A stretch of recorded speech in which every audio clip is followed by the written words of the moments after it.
کیا ابھی تک مومنوں کے لیے اس کا وقت نہیں آیا کہ اللہ کی یاد کرنے کے وقت اور قرآن جو حق کی طرف سے نازل ہوا ہے اس کے سننے کے وقت ان کے دل نرم ہو جائیں اور وہ ان لوگوں کی طرح نہ ہو جائیں جن کو ان سے پہلے کتابیں دی گئی تھی، پھر ان پر طویل عرصہ گزر گیا تو ان کے دل سخت ہو گئے اور ان میں سے اکثر نافرمان ہیں۔ جان رکھو کہ اللہ ہی زمین کو اس کے مرنے کے بعد زندہ کرتا ہے۔ ہم نے اپنی نشانیاں تم سے کھول کھول کر بیان کر دی ہیں تاکہ تم سمجھو۔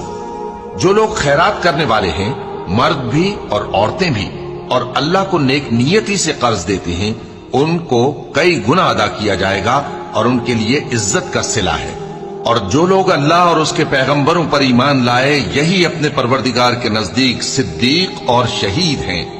ان کے لیے ان کے اعمال کا صلہ ہوگا اور ان کے ایمان کی روشنی بھی ہوگی۔ جن لوگوں نے کفر کیا اور ہماری آیتوں کو جھٹلایا، وہی اہل دوزخ ہیں۔